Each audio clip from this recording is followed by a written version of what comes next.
Hello, hello! Welcome to a new Triggre Weekend Masterclass. And in this masterclass, we are going to continue changing the Percy Purchase template. And what we're going to do today is, we're going to think about how we can make life easier for other departments in this application. So in this application, you can create new PO numbers. But sometimes you have a supplier that's not known yet. What happens is that the finance department needs to find out who that supplier is, contact them, etc., etc. But how nice would it be if they already have the information that they need to enter the supplier into the system? And that's what we're going to create today. So first I'm going to show you how this works in the normal application, and after that I'm going to show you what I've changed in the designer.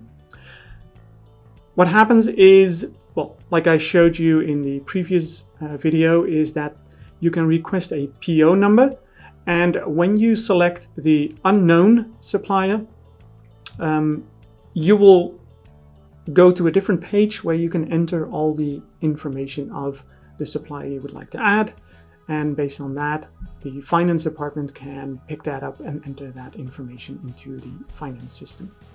If we go to My Requests, what do we see? Well, we can add a new item to create a new PO number. And when we create a PO number, we can select a supplier. Well, in this case, we don't know which supplier that is, so we select Unknown. And we can continue the form for the PO number. So for instance, description IT, sales amount was, I don't know, 1276.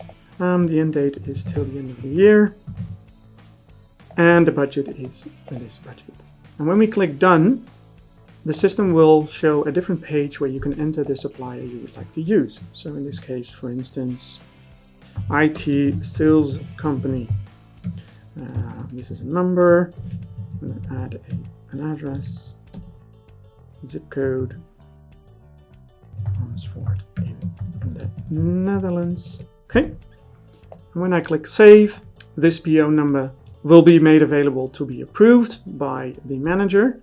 But what also happened is that the supplier that I've just entered is added to the manager to approve. There you go. And based on that, the finance department can check additional information, or I don't know, whatever they need to do. Next time, people can select this supplier as well when they create a new PO number. So what did we change? Well, first, like I said, I added the supplier Unknown. We have that over here. And you might wonder why I added a question mark before the name Unknown, but that question mark makes sure that this supplier, the unknown supplier, is on the first sorted item, so that you can easily find it. Besides that, I added a true-false value for a register new supplier. In this case, only when you select Unknown, you are going to the page to register a new supplier. Any other supplier is no, of course. So let me show you in the designer what I've did. We have, like I said, in the data model, I added the checkbox, register new supplier. And furthermore, I added a specific page in the user flow at My Requests.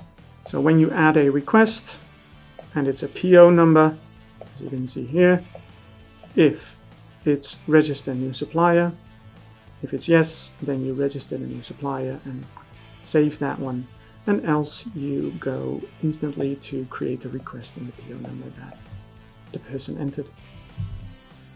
Besides that, I also added a user flow for suppliers to approve, where the manager can easily approve or review the suppliers and approve it, or of course decline it, reject it, if you want to add that as well. Did you find this video helpful? Don't forget to like this video, subscribe to our channel, and tune in next week.